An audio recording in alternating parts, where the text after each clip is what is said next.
Hello, welcome to another video. It's O219 or Ultimate Gamer 19,000, and I am here today to go over some things I feel like are commonly banned in D&D 5e, and telling you as a DM, should you ban them? When should you ban them? If you should ban something, and also, should you ban it or simply just limit it? Well, this is what this video is going to go over. Make sure to like, comment, and subscribe if you do enjoy this video. And yeah, let's get right into it. Now, this first entry is semi a joke, but I do see some people genuinely complain about the Stunning Strike, which I made a video, cards, explaining why Stunning Strike, in my personal opinion, is pretty just doo-doo garbage compared to every other spell effect that most other characters get. But to summarize that video, basically almost every single caster in the game, and even some half casters at this level, at level 5, have access to Hold Person or another spell that can just completely end an encounter. So, in my personal opinion, it's not really a good like key point spent now. If you have like a fighter, and like a rogue or something, if you have like a rogue fighter and barbarian, and you're a monk, then yeah, Sending Strike could provide you with some value. But overall, I see in many parties that's a pretty rare setting. And also, if you're playing in a very low magic setting, you're usually always going up against people with a decently high constitution, because it's usually just melee versus melee monsters, or you're going up against like dragons or stuff that have a really good constitution. So in a general sense, I've never really seen Stunning Strike, like I have seen Stunning Strike be powerful. It can be powerful, but I feel like Stunning Strike is a really easy trap that honestly I don't believe players should be using. Now, do I think you should ban Stunning Strike if you're in a campaign where wizards, sorcerers, and clerics, druids are all highly available? No, you shouldn't be banning it. That makes no sense. You're just nerfing the monk when already. Well, in my opinion, you'll be buffing it, because I think Stunning Strike is kind of a bad feature. But overall, now, when it comes to the fact, should you ban it if you're playing in a campaign where it's very low magic, you have a fighter, a rogue, like a barbarian, and then your monk? No. What you should do, however, is swap out the D&D 5e version for the playtest 8 version of Stunning Strike. Now, if you don't know, simply go on D&D Beyond, make a free account, and you can access the playtest 8 version of Stunning Strike, which basically allows the monk only once per turn to spend a key point, and if they fail, they do some damage, but if they succeed, they stun the character, the monster. Overall, it's a way more powerful version of Stunning Strike, but less annoying. It's because it's weird. Some people's mind, oh, that's a massive nerf, but in my opinion, that's actually a pretty massive buff. Because first of all, it's because the thing with Stunning Strike is such in a weird state where I can make a whole video on why Stunning Strike is weird, and I probably will. So expect that like next week. But I think that's where I end the Stunning Strike discussion. If you do want more knowledge about Stunning Strike and how it's such a weird thing for the monks, wait like a week or two on my channel and I'll upload that video. But next thing that is commonly banned is Eldritch Spear. Now, personally, I'm just gonna go out the gate. Eldritch Spear should be banned. I think Eldritch Spear promotes a really bad playstyle that overall really hurts the table, and it kind of is, and in my opinion, falls into the same boat that the Necromancer Wizard does. It kind of just really, it can annoy easily another player, and it can feel like, because having one player that is just 280 feet away throwing Eldritch Blast really is, as a DM, hard to balance encounters without your enemies straight up just breaking the rules. Like, oh, you have a massive dragon that breathes down fire. Okay, well, the warlock's 300 feet away, or 600 if you take stealth sniper. What are you gonna do now? Oh, the that monster is gonna teleport 300 feet away to the guy just to kill him, and then overall it just promotes interactions that are really bad and really don't promote that team style of play when it comes to D&D, in my personal opinion. So please, there's so many better invocations that don't break the game Not even like, oh, this is OP. More like this just is annoying to play with type of way.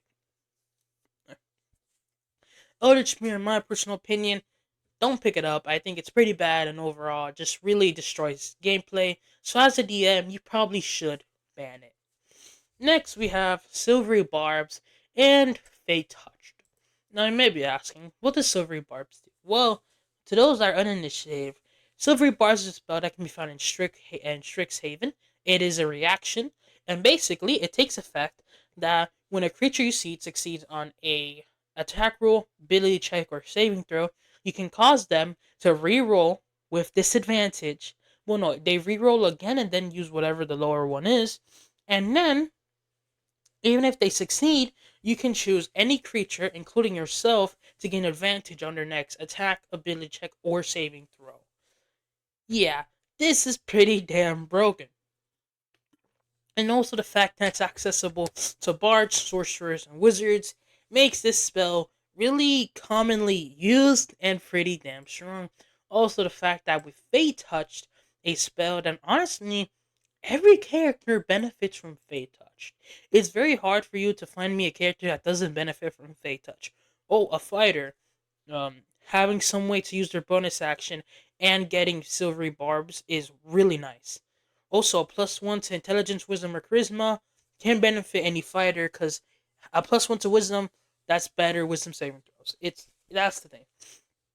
So yeah, that's the thing with Fate Touch. With Fate Touch, anyone can get this spell.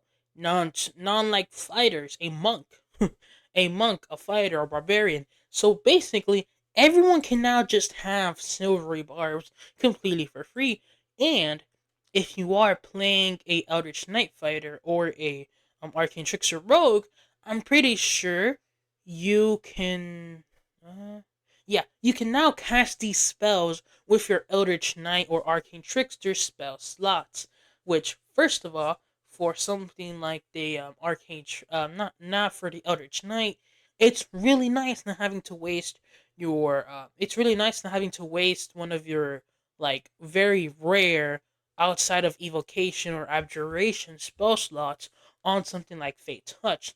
Now you could take Find Familiar or something of that like manner. Now you don't have to waste one of your very small spell slots, spell choices on something broken like Silvery Barbs, and can waste it on something pretty damn strong or useful. In my personal opinion, Fate Touch is very good, and because of how good Silvery Barbs is, it just buffs Fate Touch. Now, I did ramble a little bit there, but should you ban Silvery Barbs? This is definitely a maybe. If you are a DM that likes to throw CR 16 creatures at a level 13 party, then you should not be banning Silvery Barbs. You are throwing a level 16 creature, a CR 16 creature, at a level 13 party. They need Silvery Barbs to live that encounter. If you're a DM that likes to throw two CR 10 monsters at the same time at our CR 8 party, you should not be banning anything in the game. But if you're a DM that likes to pay your party against a level 10 party against a CR 10 creature and maybe like 3 CR2 minions, then maybe you should probably limit Silvery Barbs. Maybe to your proficiency times bonus a day. You can cast it if you want. I think something like that probably is a good limit, or half your times your proficiency bonus. But if you are a DM that throws your CR 10 party, your level 10 party, CR 10 creature with nothing else, then yeah, you probably should ban Silvery Barbs because it probably will just destroy every one of your encounters. So it really depends on how DM, how you play. Again, if you're one of the more DMs that kind of just throws everything at once at your party, and you probably shouldn't be banning everything. But if you are the type of DM to be more lenient, more like you follow CR closely, which I know is funny, then you probably shouldn't ban it. Then no, you probably should ban it if we're being honest. Next, we have Great Weapon Master. Now, Great Weapon Master is one of those type of things in D&D that is just hated by many, loved by many. It's kind of it depends on what you talk about. Some people love it, some people hate it. Great Weapon Master, if I'm being honest, should not be banned. The reason why I think this is, first of all, you're gonna be nerfing marshals heavily, and marshals don't need the nerf. I mean, also the thing with Great Weapon Master is, yeah, a plus into damage is massive, bro. A -5 is pretty big too. I feel like a lot of people kind of like to dismiss the -5, and even myself at times I do like to dismiss the -5. But that -5 penalty is still there. Yeah, if you use Polar Master, yeah, you have a higher chance to hit. But a -5 penalty is still there. At the end of the day, -5 is a very big penalty. And a +10 to damage is a very good boon, but it provides a good boon and a really good flaw. So at the end of the day, I think if you think your Weapon Master is really broken, then maybe look into the UA eight. I don't know, one of the UAs where they basically rework Great Weapon Master into being you can add your proficiency bonus to any attack roll, I think per turn, and a +1 to strength. If you think Great Weapon Master is really broken and don't like how it works, then I would recommend just going to the one D&D playtest documents, which can be found on D&D Beyond, and just using that version. Overall, I don't think you should be banning Great Weapon Master, because in reality, all you have to do is just skill the ACs higher. But I could see why you would ban it, but overall, I think it's not that unbalanced, especially at higher levels. At lower levels, it's actually pretty damn costing. And by the times you reach higher levels, your wizards are starting to get stuff that are like just encounter entering, like mass suggestion, wall of force, like mass pog. Like by the time you reach like level 11, Great Weapon Master really becomes way stronger. But so does like your wizard, sorcerers, bars, and all that. You start getting their more game breaking spells. Next, we have cleric. A lot of people like to ban peace and twilight domain clerics, and I do not ban them. These subclasses are broken as hell. Let me drink some water first. Make sure to drink water, folks. It's very important for you. Peace domain, which we'll start off with. Let's analyze peace domain a little, just so that I can break it down for you all to see really what parts of it is really like kind of provoking for some people. If we look at the spell list, I mean, Heroism Sanctuary, decent spells. Aid is a good spell. I'm not going. Aid is pretty good. Aid is probably something you're casting every single day. Warding Bond, decent. Beacon of Hope can be good. Sending, useful or purity. Eh. Oh, I'm not. Resilient Spear, that can be nice. Greater Restoration, Raise Telepathic Bond. Two very good spells. But do clerics have ritual casting? Because if clerics, I think clerics do have ritual casting. I never know which classes have ritual though. Yeah, the clerics do have ritual casting. Okay, yeah, it makes sense. So with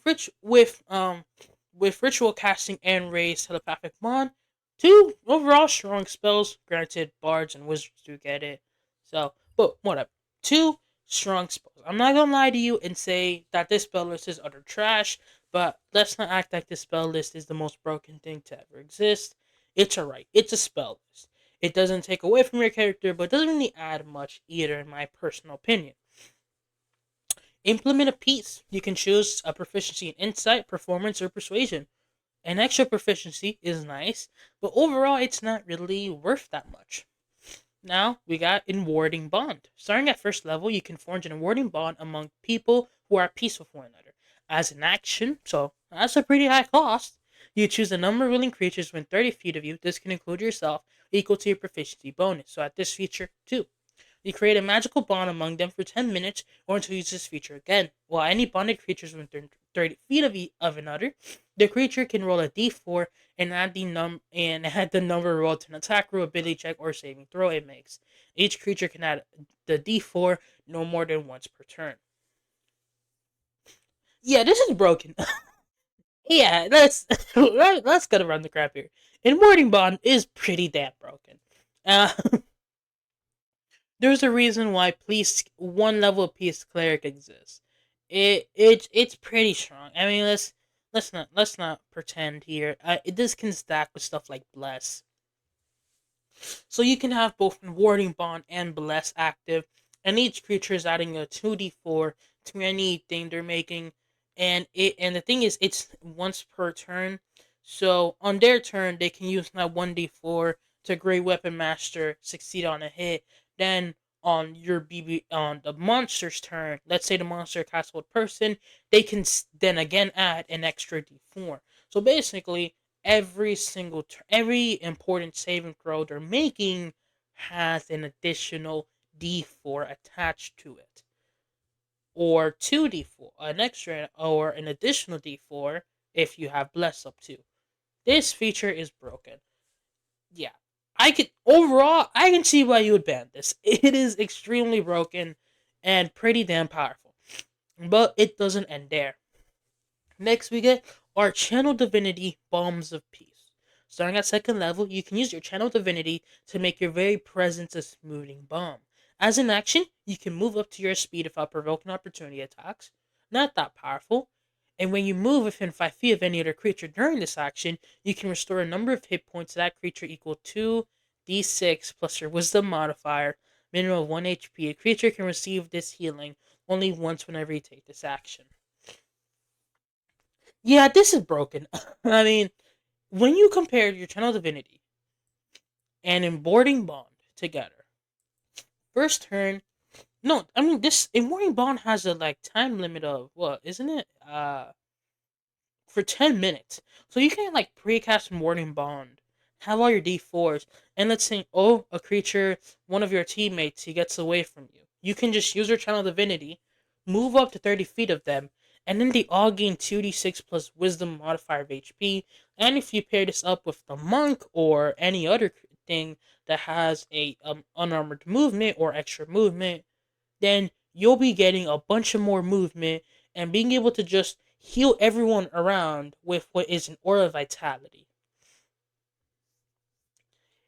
So yeah, this is pretty damn strong. And this doesn't have a time limit. This just has a limit of how much times a creature can benefit it from at once. So basically, every combat, all your whole team is guaranteed to have at least 2d6 plus your Wisdom modifier amount of healing at level 2. At earlier levels, this is game breaking. At higher levels, this is still extremely good, because this is able to pick up any guy that's down and still give them some decent amount of HP. And if you compare the fact that Embordering Bond doesn't go down if a creature is knocked unconscious, then yeah, it's really damn good. Because if you're able to heal a creature, you're probably also able to get within 30 feet of them. So then have Embordering Bond, so that it's harder for them to fail saving. Yeah, you can see it has really good synergy. Now, Protective Bond, Pulling Spellcasting, Spectrum Band, all of these don't matter. It's really these two features that make the Peace Domain Cleric broken. But should you ban it? Yeah, I can. I mean, it's because here's the thing: should you like? There are some people that just hate banning stuff in D&D because you're limiting your player options. But if you are a DM that is running a campaign where you like to stick to CR, where you take CR as law, then the Peace Domain Cleric can straight up just destroy encounters if you're following CR. I mean, that's the thing. Now, if you're a DM that enjoys, not following CR and kind of destroying whatever you think your player characters will be able to handle but not die from, then yeah, Peace Domain Clerics are definitely something that you should be allowing. But again, it is not one of those things that you should be banning, such as Eldritch Sniper. Eldritch Sniper or Eldritch Spear, you should always be banning that. That is bad. Bad game design. But something like Peace Cleric, if you do allow it, this unironically does raise the power scaling of your whole party by a lot. Because this basically provides your whole party a no matter what, a +1 to basically every saving throw they make, and 2d6 plus your Wisdom modifier extra HP. This is really broken. So, but this next one, Twilight, this should be broken. I mean, this should be, man. I mean, Twilight Domain Clerics is really damn OP. And if you want to challenge your players, but still, like if you want, like here's the thing. If you don't want to be throwing a CR10 creature at your level 5 party, then maybe you should be banning Twilight Domain Cleric. Because I'm not speaking from hyperbole, because Twilight Domain Cleric is genuinely one of the most broken clerics in the game. Now, look at the spell list. Fairy Fire Sleep, two really good spells. Moonbeam, See Invisibility. Moonbeam's good. Aura of Vitality, Leave Insanity Hut, both good. Aura of Life, Greater Invisibility. They're decent, but still. Aura Vitality, and Leave Insanity Hut. Those two are really good spells. This also gets proficiency with Martial and heavy weapons and heavy martial weapons and heavy armor. So heavy armor proficiency is really nice. But you do also get Eyes of Night. Starting at first level, you can see through the deepest gloom. You have dark vision out of a range of 300 feet. In that radius, you can see in dim light as if for bright light. And also, as an action, you can magically share the dark vision of this feature with a written creature that you can see within 10 feet of you, up to a number of creatures equal to your wisdom modifier. The shared dark vision lasts for 1 hour. Once you share it, you can do so again to finish a long rest, unless you expend a spell slot of any level to share it again. So, Dark Vision is a level 2 spell. With Eyes of the Night, you can waste a level 1 spell slot to give your characters 300 foot of dark vision. This promotes your whole party having taken Variant Human and just rocking out. If you let someone pick a Twilight Cleric, your whole party will basically be having dark vision for every encounter where it matters. And holy hell, this is broken when you come into the fact that Variant Human exists, and one of the big weaknesses of something like Variant Human is the fact it doesn't have dark vision. But since they get something so broken as an extra feat, and this pairs up really nicely when you look at stuff like Silvery Barbs. So now a Variant Human could take something like Face Step to get Silvery Barbs on an Eldritch Knight or even Samurai, whatever you want to take, but still have dark vision. Yeah, this is really good. Eyes of Night is a very good feature because it promotes taking Variant Human, which basically takes away Variant Human's only weakness and makes it non-existent. So yeah, very, very powerful. Next, we got their Channel Divinity, which, holy hell, this Channel Divinity, who designed it? Because they should be designing the monk from now on. I mean, I don't. I'll guess I read it out because some people may not know about it because it gets banned so often. But just in case, let's read it together. As an action, you present your holy symbol, and a spear of twilight emanates from you. The spear centered on you has a 30-foot radius and is filled with dim light. This is important. The spear moves with you and lasts for 1 minute or until you're incapacitated or die. Whenever a creature, including you, enters turn the spear, you grant the creature one of these benefits. You grant it temporary hit points equal to a d6 plus your cleric level, or you can end one effect on it caused it to be charmed or frightened. I'm gonna let that sink in. And you know what? I'm gonna read this next feature before I explain why that's broken. Steps to the Night. Starting at 6th level, you can draw on the mystical powers of the night to rise into the air. As a bonus action, whenever you are in dim light or darkness, you can magically give yourself a fly speed equal to your walking speed for 1 minute. You can use this bonus action number of times equal to proficiency bonus, and you regain all expended uses when you finish a long rest. This basically means that you can use your Channel Divinity of Twilight Sanctuary, have a fly speed permanently for a whole combat, and be flying around, giving all your allies temporary hit points that can scale as high up to 26 temporary hit points at higher levels if you roll really good. And the fact that you're in dim light doesn't matter because your whole team has dark vision because of Eyes of the Night. Oh, and you know what? It gets even better because I missed a feature. And okay, Vigilant Blessing. At first level, the knight has taught you to be vigilant. As an action, you can give your creature you touch, including yourself, advantage on the next initiative roll the creature makes. This benefit ends immediately after you roll or if you use this feature again. So, this is how combat goes. You're a Twilight Domain cleric. You use Vigilant Blessing on yourself. Use your Channel Divinity Twilight. Well, first of all, outside of combat, you give your whole party Eyes of Night, or anyone that needs it Eyes of Night. Use your Vigilant Blessing.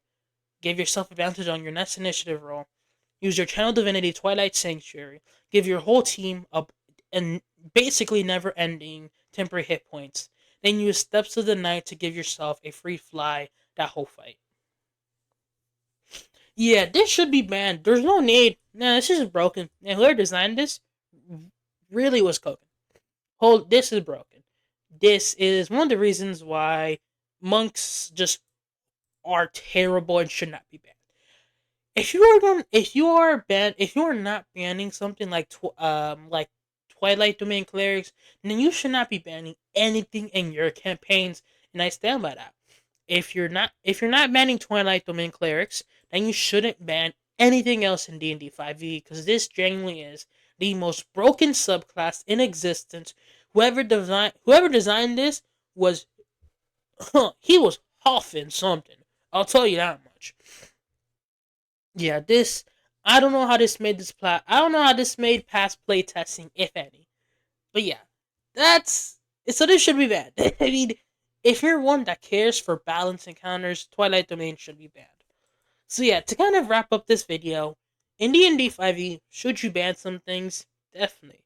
Are some things that you shouldn't ban, but people commonly ban? Most definitely. At the end of the day, how do you know if something is right for banning in your campaign? You kind of have to playtest. If you playtest, you kind of just have to let your players roll with it. And if you feel like it's too broken, just don't allow your players to use it anymore and allow them to swap out that feature if it's like a spell or a feat they took. Simple as that.